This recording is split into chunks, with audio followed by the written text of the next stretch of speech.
are going to go in 5, 4, 3, 2, 1. We should have like a gong or something, shouldn't we, for 100th episode? No, come on. I'm sure you can put a sound effect in there. Yeah, it's sprung a sound effect in. Yeah, they'll do that post, didn't it? Anyway, we're recording.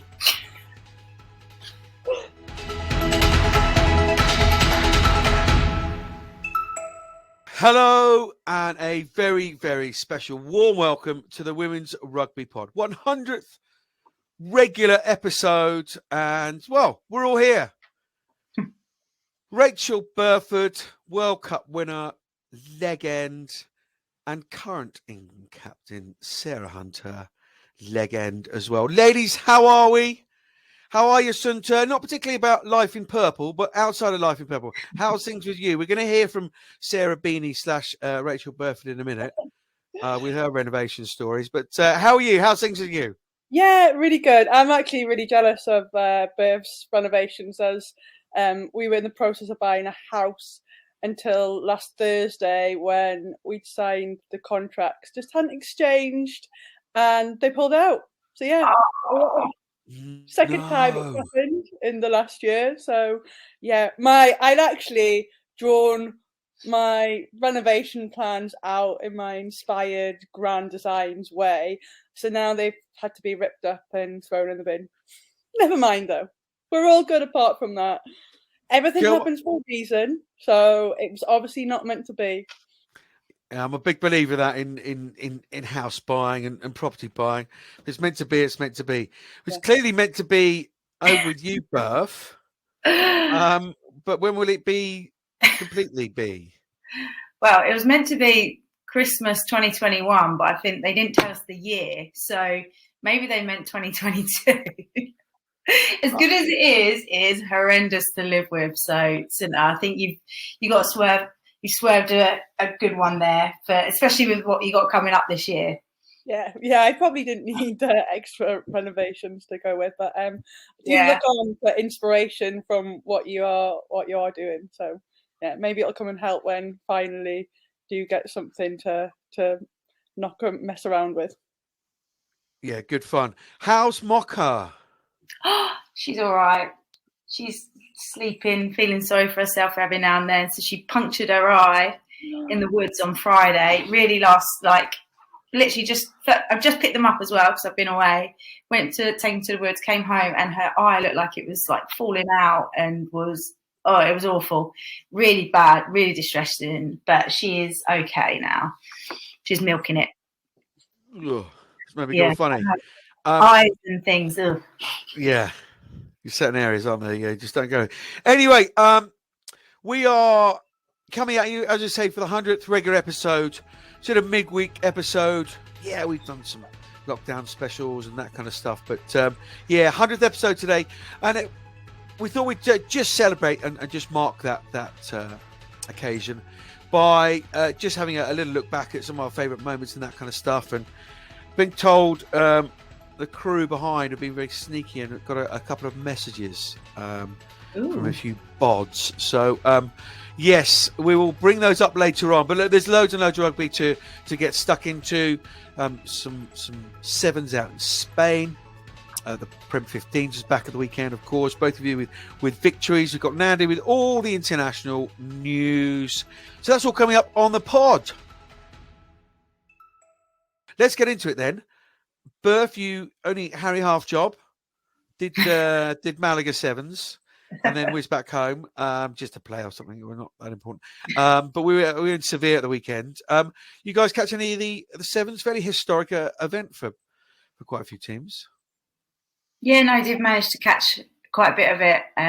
Was following along with great interest on the results and saw that there were some different results this week. A few shocks and upsets and. Glad to see Poland still going strong as well. Really pleased on that. Your mum will be happy, Beth. Oh, she's so pleased. She was so chuffed when I said to her, can I have a Polish lesson with you and going over the names? Honestly, we filmed it. It's so funny, but she is loving it.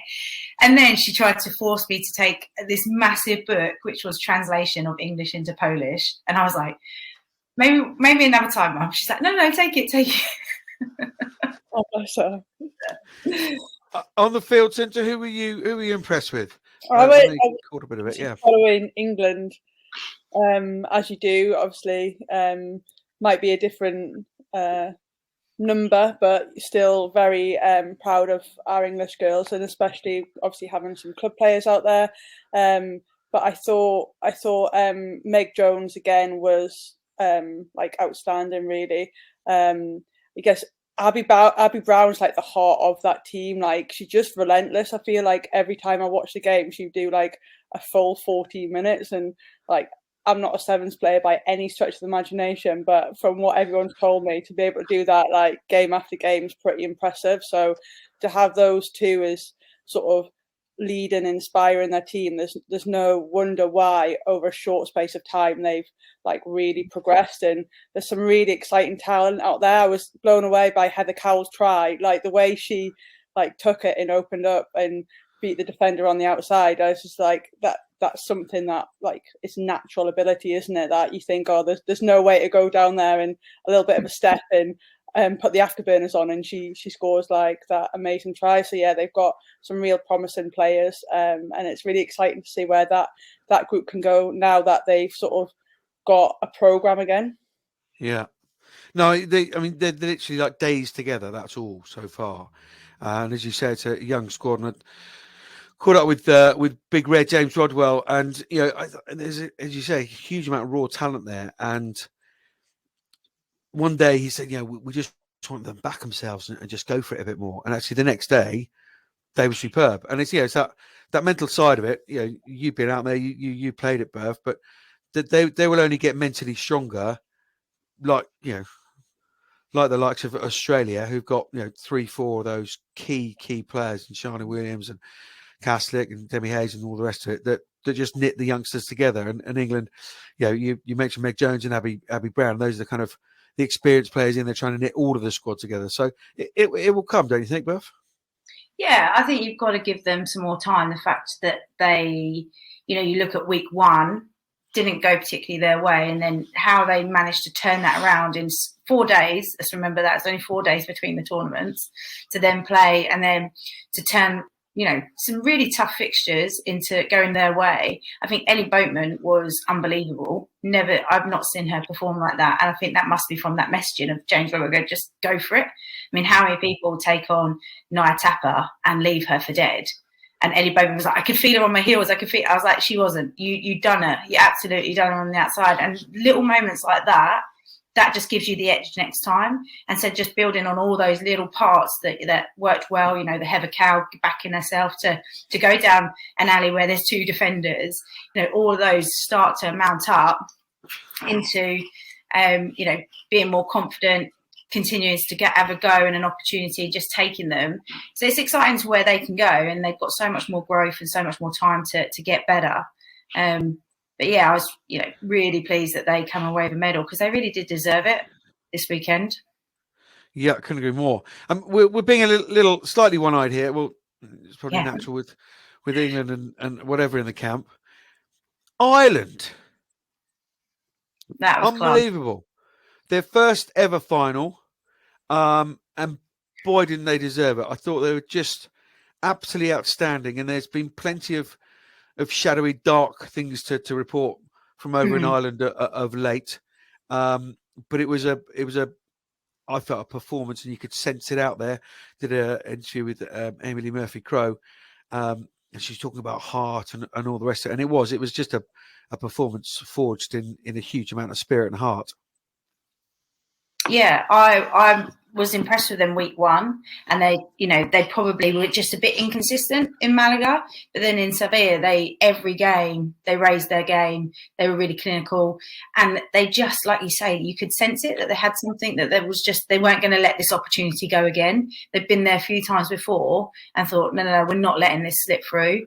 And I think Bevan Parsons has been amazing for the last 2 weeks, really seen her shine, and having Emily Murphy-Crowe and Milhorn, I mean, those three alone are just absolute weapons. And when they're on form, and I've got Evie Higgins, there's so many that just absolutely stepped up to a new level. And they've got new coaching coaching in place. So obviously you're seeing that quickly change what's happening on the pitch for them. And I thought they were unlucky in that final. I mean, they could have won that final as well. But that will give them loads of confidence to think, do you know what, we should be in the top 4. We should be competing for medals. We're not just that outsider team.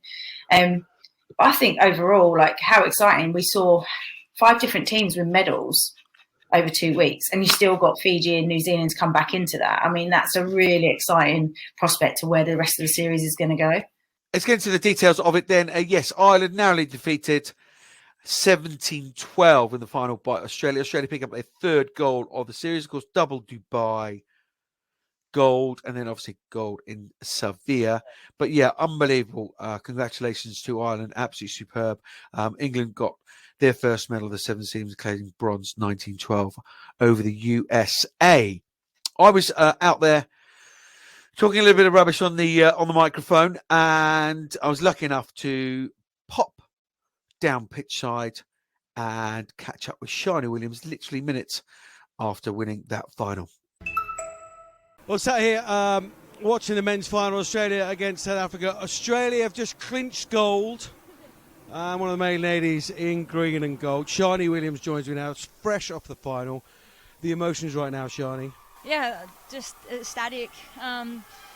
Just feeling extremely proud of this young team, and just the grit and determination that they really fought out there. We knew that Ireland were going to be, physical and tough, and these young girls really stepped up.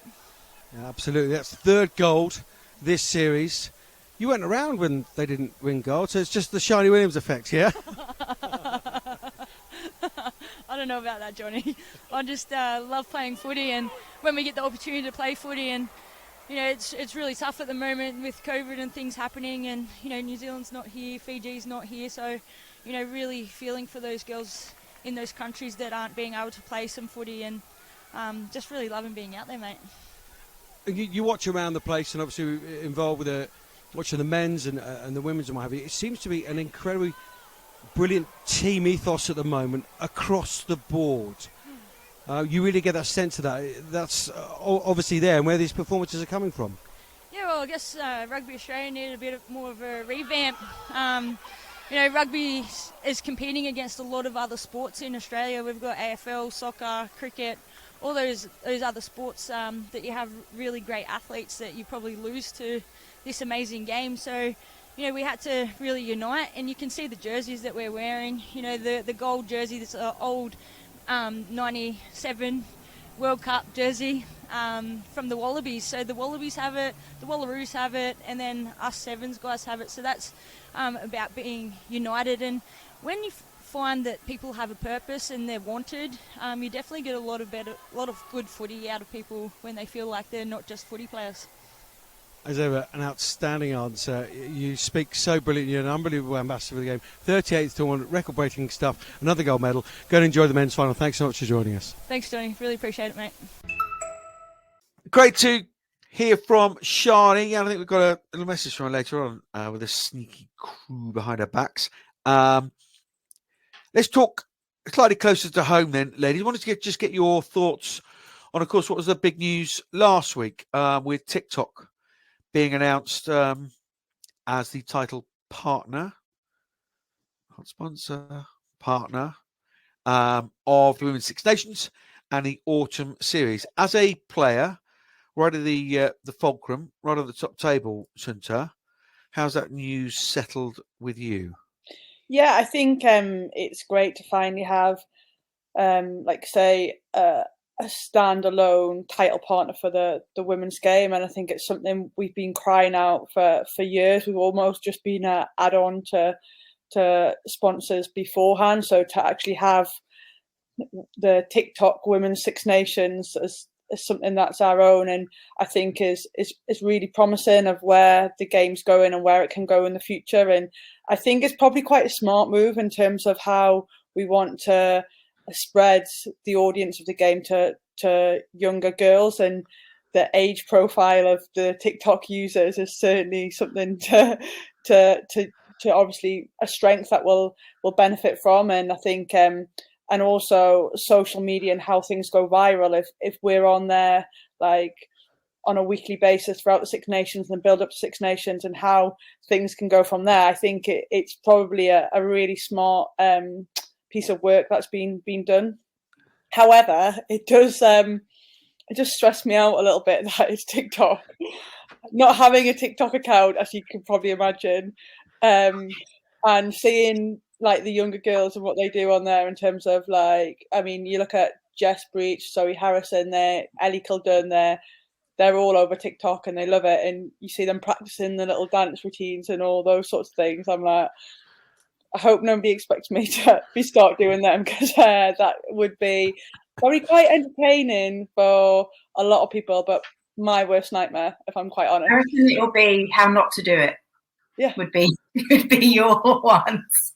And then it's when they start lip syncing and dancing at the same time. I'm like, oh my god, that's like, yeah, too much. It makes me have sweaty palms thinking about it.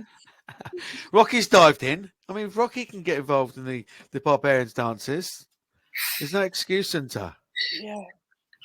Berth, how's it settling with you on a sort of wider sort of scale? You know, heavily involved in the game internationally and what have you. How's that news settling amongst those kind of groups? Yeah, I think, like Cynthia said, it's such a smart play, isn't it? Yeah. And like to stand alone, all of that side of things is great. But actually, how are we going to really reach the people that we want to get to? We've got to use the avenues where they're at. And so I think it's a really, really positive move. And I also think it's, hopefully that will shake everybody else up to look a little bit outside the box, to move away from the sponsors that are alongside the men and actually go for something that's going to reach what is for them. So hopefully this is kind of the trendsetter, literally, like TikTok, that then goes viral around the world to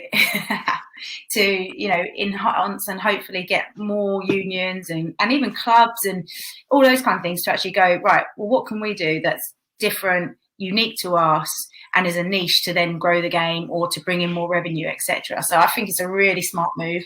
I do have TikTok, but I have no idea how to use it. Jess Breach, I think, is going to give me a lesson on it. But yeah, I think it's a really good move. And like Stinter said, like, it's only positive, isn't it, for the game to have our own titled women's TikToks, Women's Six Nations. It's class. And it's like, it's on its own. Like, this is what we've been dying for, obviously forced into moving the window last year. And there was loads of talk around, there was no sponsor or there was no partner.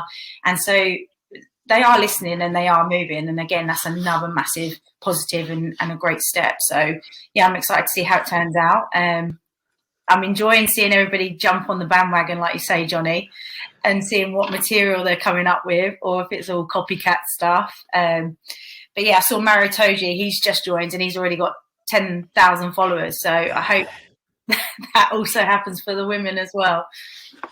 But yeah, but yeah, I think that's the main point, isn't it?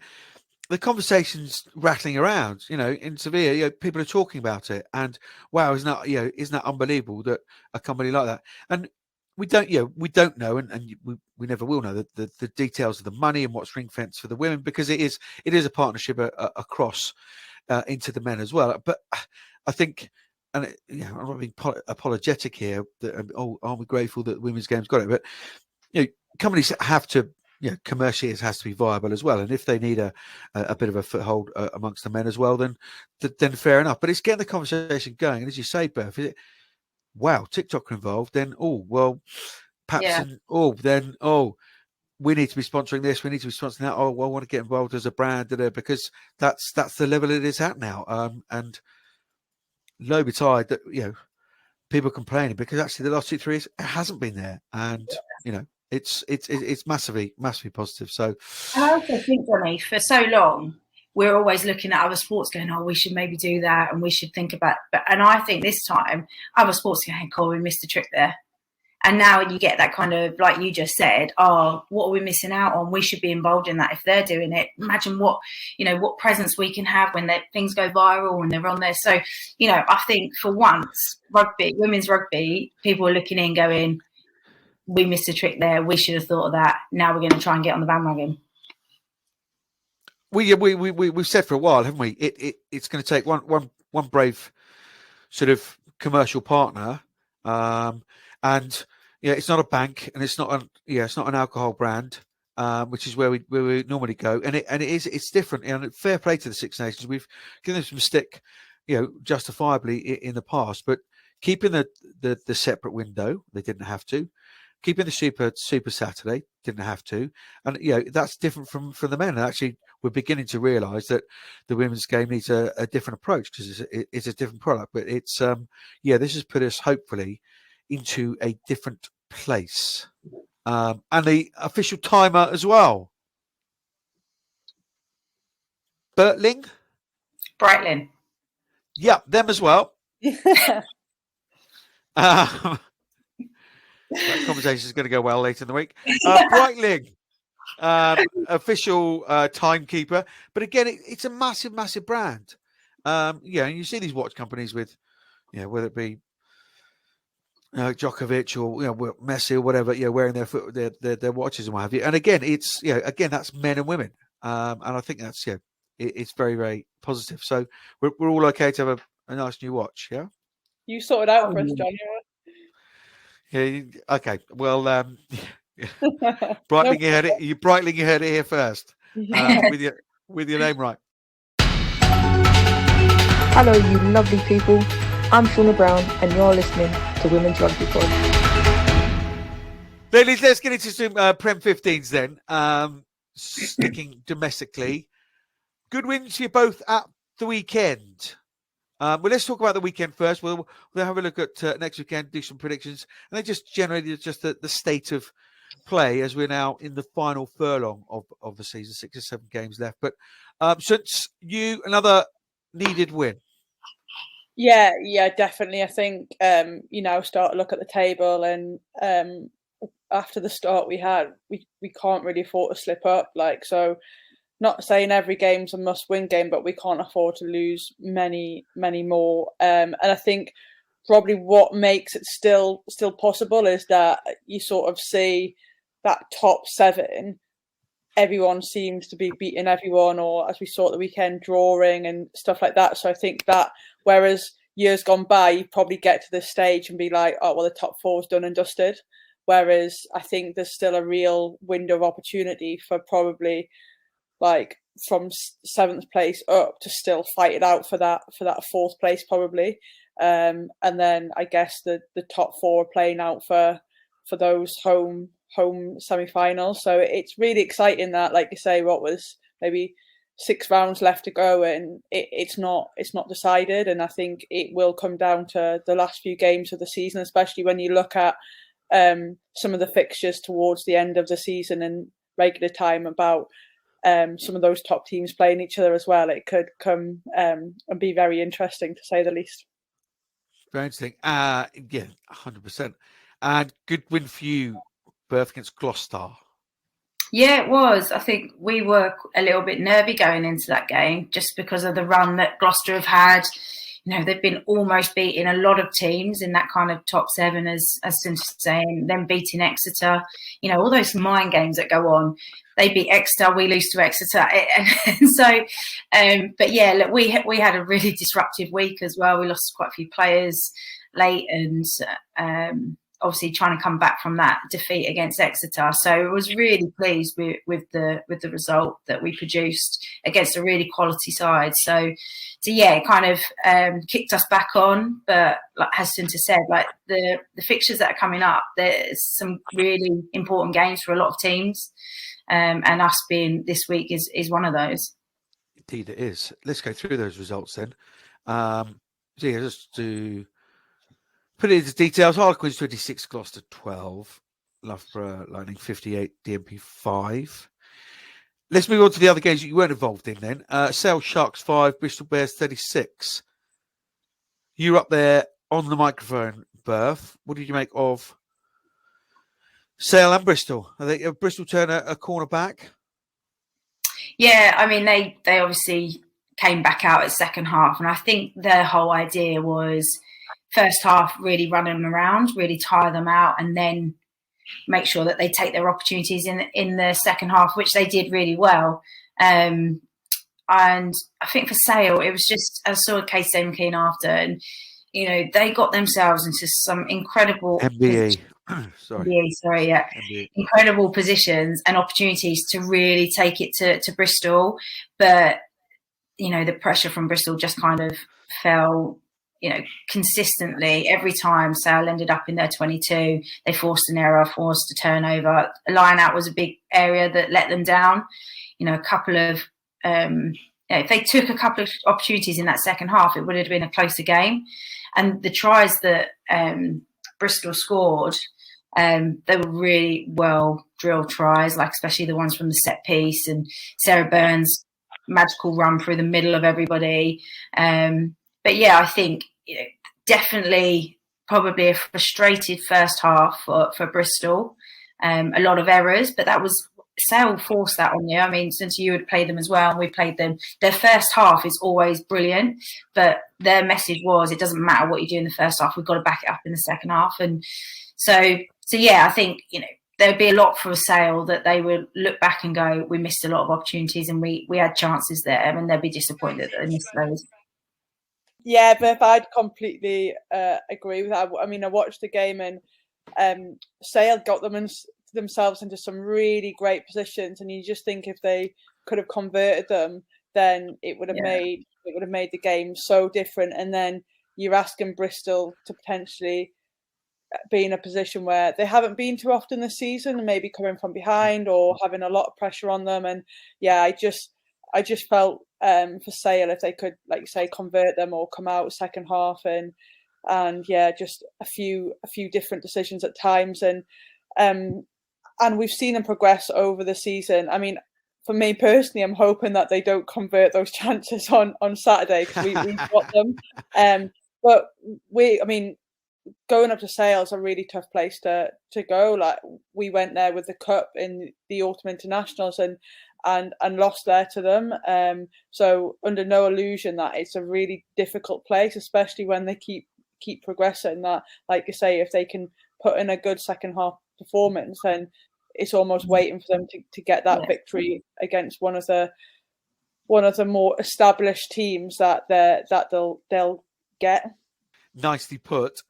Speaking of established teams, the league leaders stay on top on 53 points, Bristol 46, Exeter third on 40, Saracens 39, Worcester 28. They continue to do what Saracens do. Yeah, they do, don't they? I mean, I haven't seen the game. Some of the highlights, and I saw Joe Yatt's quote about, I think they're really disappointed because they had them there and they could have taken them. But as you say, Sarries be Sarries and managed to rob it either at the death or managed to run away with it in the last quarter. But yeah, there's clearly something going on in Worcester. Like, they're improving week on, week out. We say that, and I just feel like there's a big upset on the cards from Worcester. They've got some brilliant young talent, and that's quite a scary prospect for the future of that Worcester team. Yeah, I agree, but I think Worcester in a really good place. I mean, we lost to them at the beginning of the season, which shows like when you don't perform to the level like you expect or require in the Prem, then there are going to be teams that come along and take those wins. And the talent that Worcester have now got. I mean, at the start of the Prem, they had young players, and these young players are now, 4 seasons in with experience. And now I think what Joe's done is she's brought in some really good international players around those young players to bolster the side. And I think with the coaching that they've got there, they're certainly on that journey. And I can see them again, like, causing more upset towards the end of this season. I think if that Wasps Worcester game had gone ahead, I think that would have been an interesting result at the start of the year, the new year.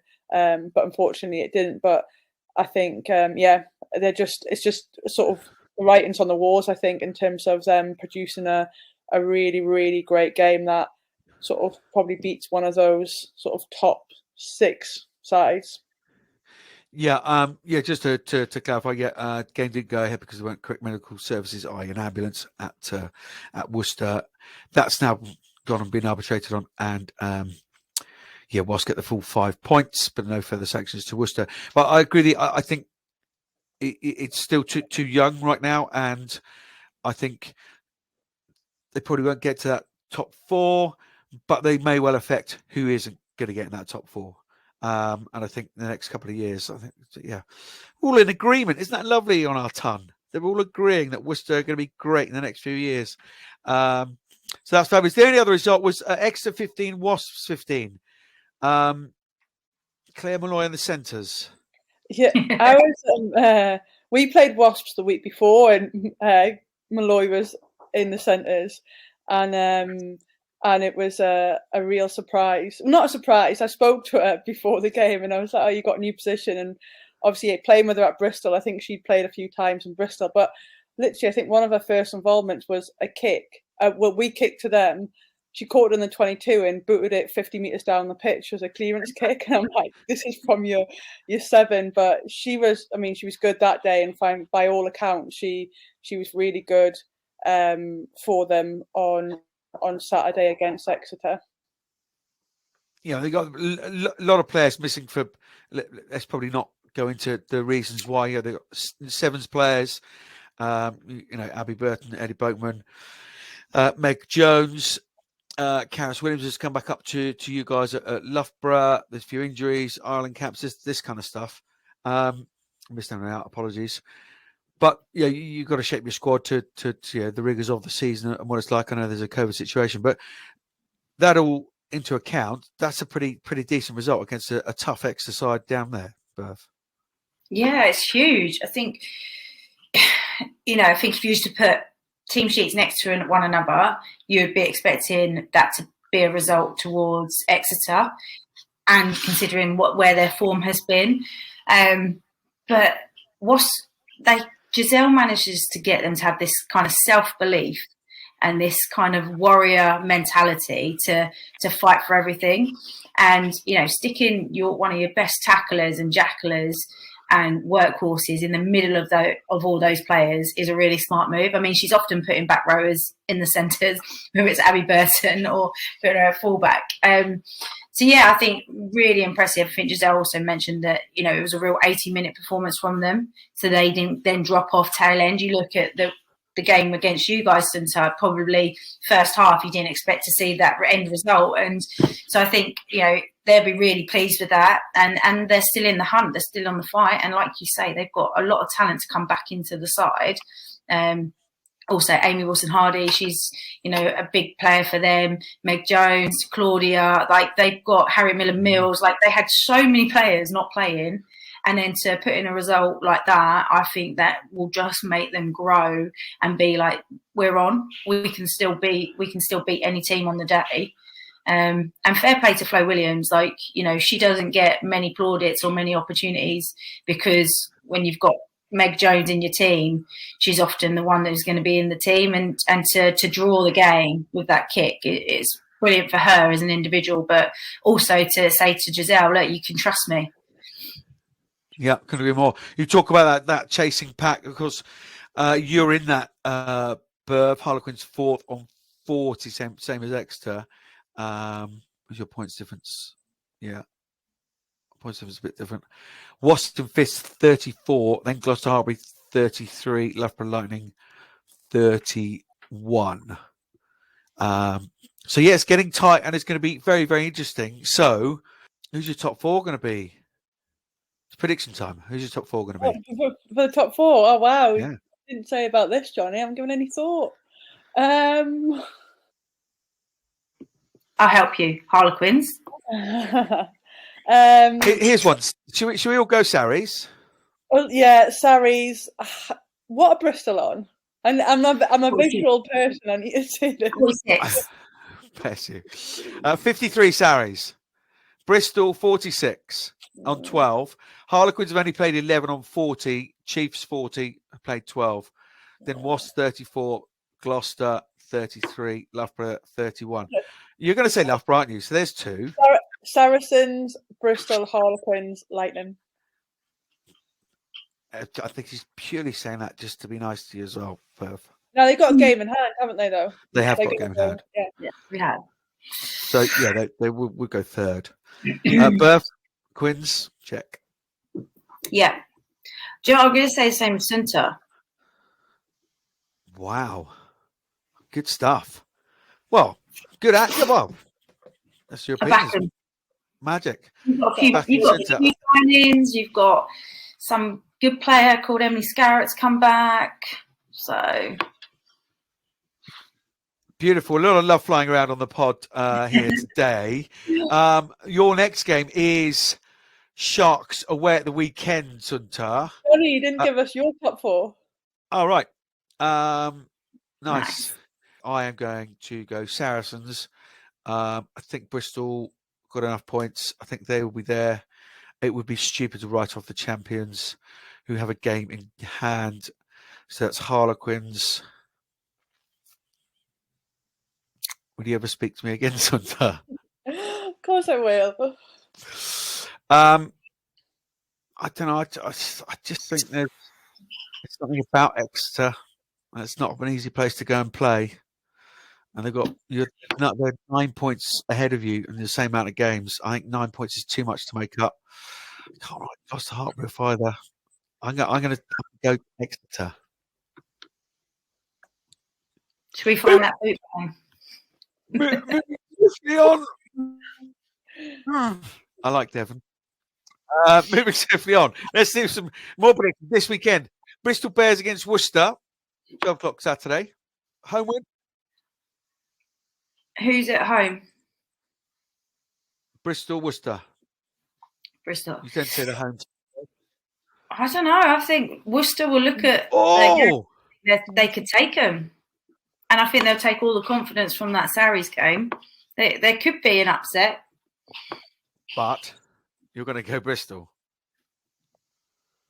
No, I'll go Worcester. Mix it up. Lovely. This is quick fire. I love it. Shunta? I had a very similar thought process to Berth on that. You both going Worcester? Oof. Okay. You're not Worcester. I'm going to be cantankerous. I'm going to go Bristol. That's purely just to be different to you guys, so I can get ahead in the race. DMP Wasps. Wasps. Away win there. Gloucester Hartpury Exeter. Gloucester Hartpury. I don't know. I just think they're at home. Did they win down there? Yeah. Yeah, they did, didn't they? Yes. Gloucester Hartpury is such a difficult place to go and play. Like, they just have a habit of like running teams real close, and so I think they'll be wanting to get the wins from those narrow losses. And I think they know they need to win, I think, to stay in the running of it. Okay. They have some players back as well, aren't they? They're going to get Tatiana back, which is big for them. Yeah. But I'm going to say Exeter. Yeah, I'm going Exeter. Harlequins, Saracens. What are you two saying? Berth, you're going Quins. Yeah. Make sure you're looking me in the eye when you're giving me this thought. I'm going to go Saracens. You always do that, Johnny. Every time. I think they're at home. It's your game changer. Big fans behind you. I think, I think Saracens look vulnerable in games at times, but they have a knack of finding a way to win. But I think, obviously, when you play them at home, you like counteract that completely, and I think that'll be in the back of their minds. So I think at home, I think you'll edge it. Just going to write all that down and let everybody know. England captain thinks this. Let's go. I'm with you. I was only said Saracens as a joke because I knew you'd react like that, Beth. But I think psychologically, if you're serious about backing up being champions, I think it's a game you kind of have to win. For the not particularly for the points, but the psychological side of it. So I think, let's go Quins. You've got big players who like to step up on the big occasion. Sale against Loughborough. Loughborough, they're on a run. Oh, hi, Mocha. Loughborough, they're on a roll. Loughborough. Boom. There's your predictions. We disagreed, didn't we? Sunter went Gloucester Hartbury. Berth and I went Exeter. And what else do we disagree on? We disagreed on Bristol, Worcester. You two went Worcester, and I went for Bristol. There's the domestic chat, but let's get up to date with all the news from around the world. Here's Nandi Buthelezi. I'm Stacey Flula, and you're listening to the Women's Rugby Pod. A big thank you, Johnny and the team. It is episode 100, and what an honor to be Mashenge Nandi Buthelezi from South Africa, presenting the news on the WRP podcast. This has been a life-changing experience for me, and the feedback has been quite amazing. Everybody's literally commenting on my stories and asking, where can we get the link? How can we tune in? So I must say the content as well is well received this side. We do start off this week's news, with the Severe Sevens. It was a weekend of first in Australia continue their winning ways with their third gold of the season to date. They narrowly defeated Ireland in the final, winning 17-12. However, arguably the biggest story is that Ireland won silver. Now, this was a historic final for Ireland as it was their first final ever, and they pushed Australia all the way. And similarly, England got their first medal of the seventh season, claiming the bronze in a 1912 victory over the USA. Moving over, the qualification process for the 2025 World Cup has been confirmed, and it plans to qualify the 16 teams via the hosts and 3 to 4 teams who are at the semi-finals of the 2021 World Cup, and 6 teams via winning regional tournaments, and the last 5 to 6 from the top teams in the 2024 World Rugby rankings. Will this work though? Well, we'll definitely have to see. And a new law will trail at the Women's Six Nations alongside the Men's Six Nations and the Under-20 Championships. Both hookers will be required to ensure 1 foot, the break foot, is extended towards the opposition during the crouch and bind phases of the scrum engagement sequence. Referees will penalize a failure to comply with a free kick, and this is aimed to have a positive impact towards decreasing scrum collapses and resets and increasing player welfare, particularly in the front row. Moving over to Premier Rugby Sevens, North America Professional Sevens League will have an East Coast Open trial on the 20th of February at Charlotte, North Carolina. And why not give it a try? And the final dates for the Women's European Championship 2022 have been announced. And a round robin between Spain, Russia, and the Netherlands will take place. Spain will take on Russia on the 20th of Feb, and Spain will then take on Netherlands on the 27th of Feb. And Russia will go head-to-head against the Netherlands on the 12th of March 2022. More international signings in the Premier 15s as Cartha Jacobs, a South African international, has signed for Saracens for the remainder of the season. Now, she's the second South African to sign in the Premier 15s. Well, congratulations to her. And time for results from the top leagues around the world, and starting in England in the Championship in the North. And Barnsley get a home victory against West Park Leeds, winning 17-0, while Cheltenham also get a victory, winning 49-10 against Lichfield. Novocastrians also getting a win, winning 34-19 against Furwood Waterloo, while Kenilworth lose at home against Loughborough Town, losing that clash 26-22. Safdon versus Harrogate was postponed, and Cheltenham sit at the top of the table on 57 points, with West Park Leeds on 45 points. And in the South, Buckingham Swans get a home victory against Hove, winning that clash 17-10, while Henley lose at home against Thurrock, losing 27-12. Reading Abbey also lose at home against Bath, losing that clash 50-17, while Richmond get a home victory against Blackheath, winning that clash 24-19. The Old Albanians versus Supermarine was postponed, and Thurrock are first on the table with 54 points, with Bath chasing in second on 48 points. The fixtures this weekend will be Barnsley taking on Kenilworth, forward Waterloo will go head-to-head against Cheltenham, while Harrogate will host Novocastrians, Lichfield will take on Loughborough Town, and West Park Leeds will take on Sefton. And over in the south, Bath will take on Richmond, Blackheath will go head-to-head against Henley, Old Albanians will take on Buckingham Swans, while Thurrock will host Hove, and Supermarine will take on Reading Abbey. Moving over to Ireland, the results from last weekend in the Energia or Ireland League, Ballincollig get a home victory against Cook, winning 22-10, while Malone lose at home against Wicklow, losing that clash. A very, very narrow loss there, losing 13-12, while Railway Union get a victory against Old Belvedere. Very close victory there, winning 11-10. Suetonians also get a home victory against Galwegians, winning that clash 26-19, while UI Bohemian lose at home against Blackrock College, losing 31-22. The top four in the table remain unchanged, with Railway Union and UI Bohemian contesting for first. And next weekend in round 13, Ballincollig will take on Suetonians, Cook will take on Wicklow, Galwegians will go head-to-head against Malone, Old Belvedere will take on Blackrock College, and the top of the table clash will be UI Bohemian taking on Railway Union. Moving over to Scotland, it was finals day for the Tenants Premiership, and Wilsonians produced a dominant display to retain the Premiership title with a massive 67-0 win over Hillhead Jordan Hill. Congratulations to the side for retaining the title. Next, we move over south to France in round 10 of Elite 1, and it was Lens that would walk away with a victory against Stade Francais, winning 12-0 in that encounter. ASM Roquebenard lose at home against Stade Toulouse, losing that clash 24-12, with FC Grenoble getting a home victory against Stade Rennais, winning 22-11. AC Pobogny was on a bye. We do move over to Pool 2 and Stade Bordeaux get a victory against Lille, winning 24-9, with Blackneck Rugby also getting a victory against Montpellier, winning that clash 21-8.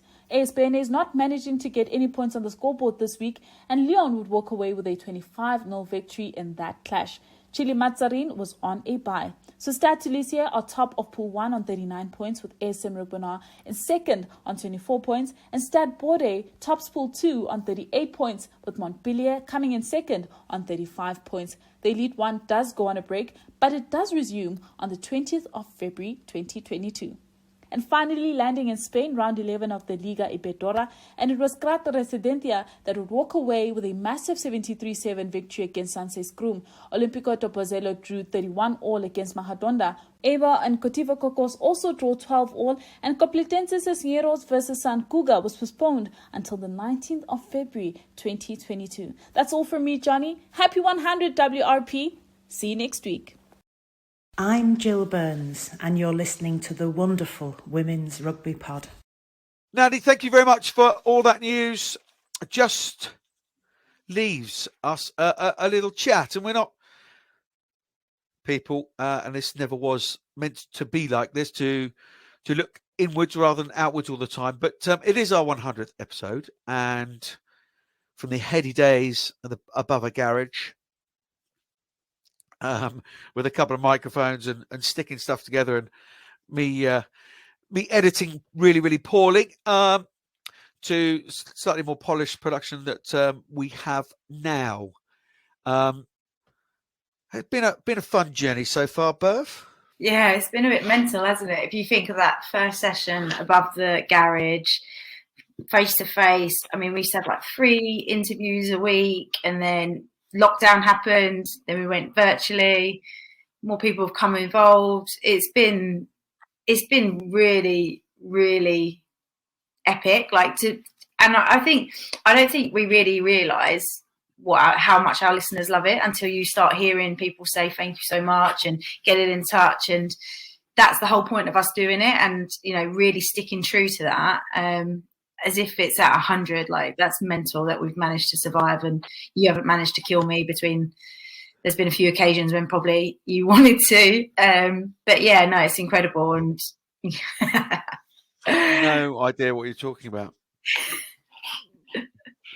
And you jumped on the bandwagon, Sunset. Thank you, so much for coming on board. Why did you feel you wanted to get involved? I just think before we get into that, from coming on board, I don't think you ever appreciate how much work goes in behind. So for you guys, like you say, from where you've come to where you are now, in the time and effort that you've both put in, like voluntarily, to get the women's rugby pod to where it is now is incredible, and you guys should be massively proud of that. I think as a listener, you just go, you put it on whatever mechanism you're listening to it, and it's great and it's happy, and you think, well, it's just for that period of time, but the amount that goes into it, to the research, to everything, is like massive credit to the journey that you've been on to get it to this stage. So I think we've got, like, as a rugby community, I've got a thank you to you guys for starting it up and continuing when it has been difficult at times, and the time commitment it does take, and the challenges that it's faced, and for getting it to, because birth, you're absolutely right, people love it, and like it's something they look forward to every week, and it's not just news in England, it's like across the globe. And yeah, so first of all, that's brilliant. So massive well done to you two on that. And I think that's part of the reason, like, to sort of come and be a ad hoc person whenever you guys need, because it's great. You two are great people to work with, but in terms of like the community and what we're trying to do, and to spread women's rugby around the world, and to increase the visibility, the popularity, share news with everyone, like that's what we want about. We want to grow the game, and I think this is a great way of doing that. So to play a very, very small part in that is like something like really honoured to be involved in.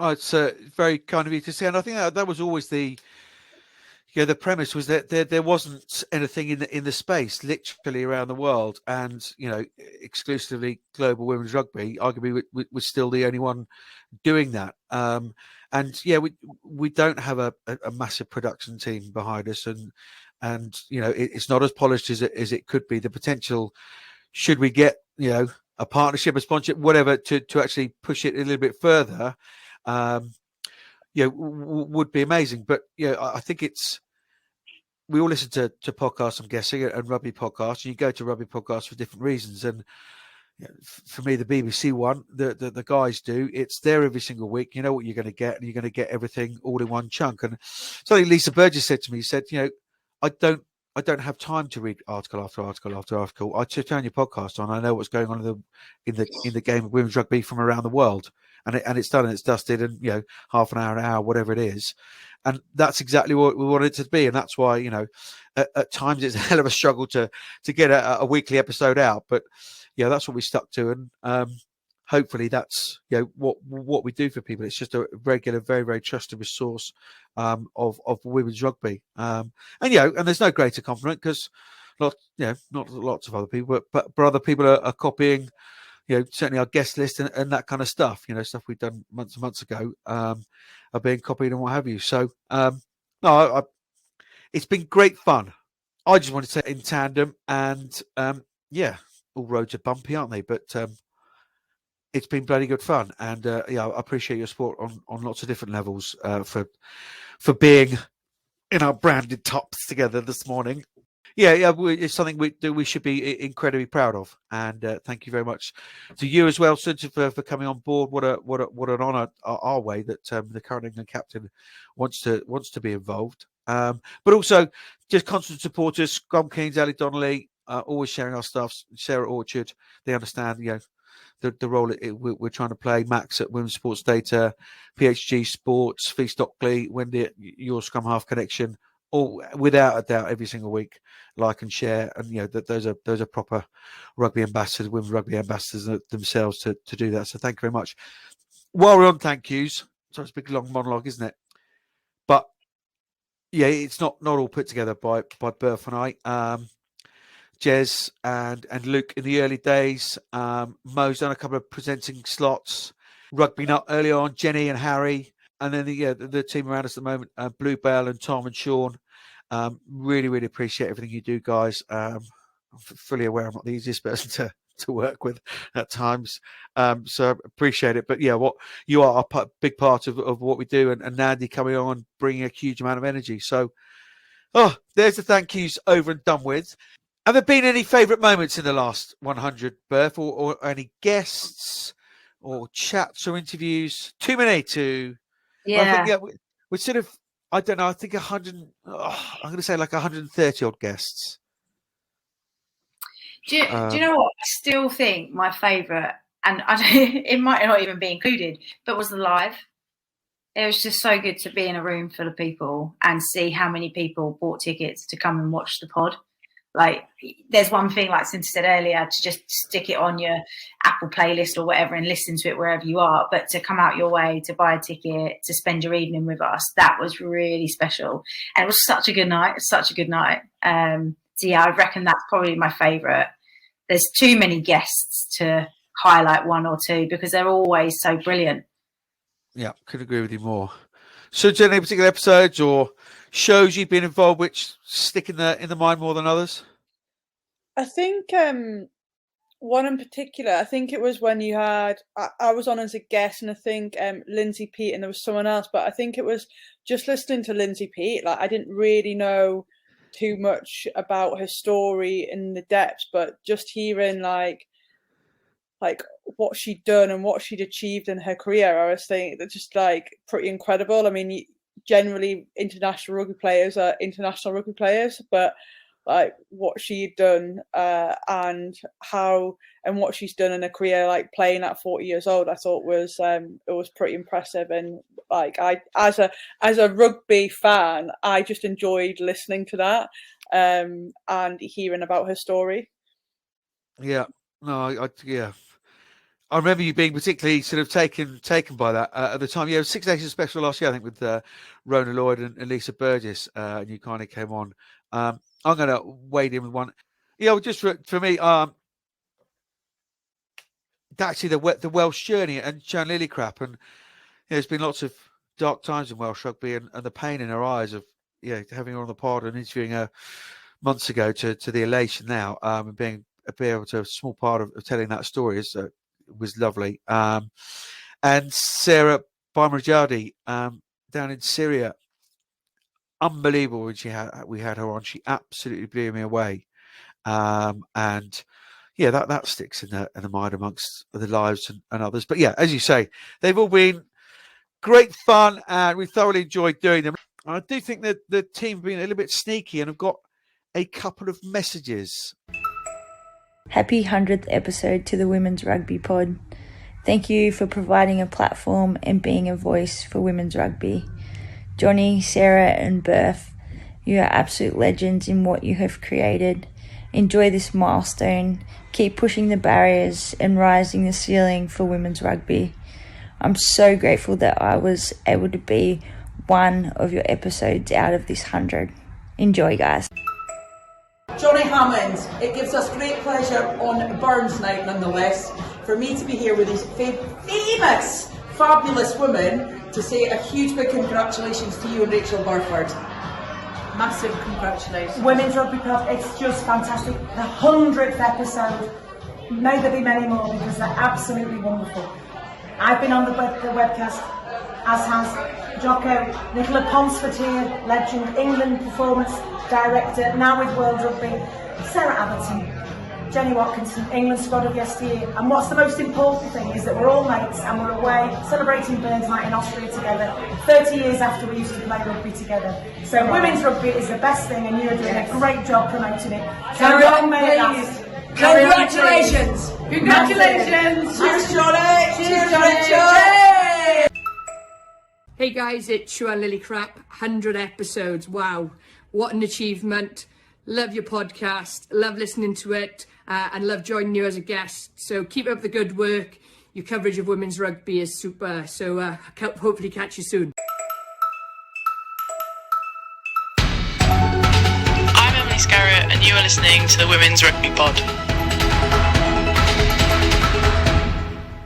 How lovely to get those messages.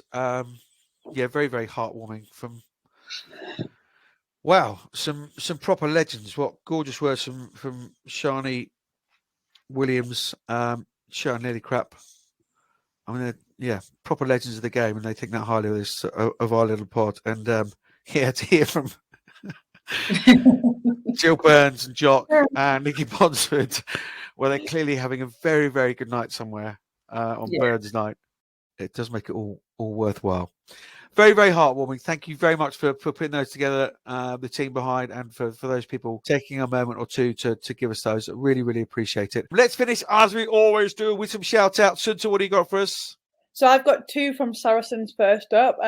Huge congratulations to Hannah Casey on hitting the big 100 milestone appearances for Saracens, and also for Cara Wardle, who at such a young age has managed to hit the big 5-0 as well. So big occasion down there at the weekend, and they topped it off with a win. So well done to them, and I'm sure she will have many more caps to come.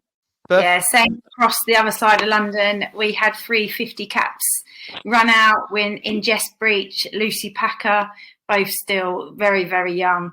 And Dav's not going to appreciate me saying that. And then following up with Dav, Caitlin also running out for her 50th with her son, Caden, in tandem, which was awesome to see. Yeah, I mean, the pace in which she's got back from being a new mum, it's just exceptional, and she's still bringing it, isn't she? DMP, over to DMP, George Roberts, 50th for her. Many congratulations, chapeau. And Lusanda Dunki over in South Africa, who won both Female Player of the Year and Provincial Player of the Year at South African Rugby Awards. Another lady who picked up an award was for Referee of the Year was Amy Perret. She was Amy Perret-Theron, coming to the end of her career as well. So many congratulations on a stellar career. She refereed you guys in 2014. One of the best, if not the best.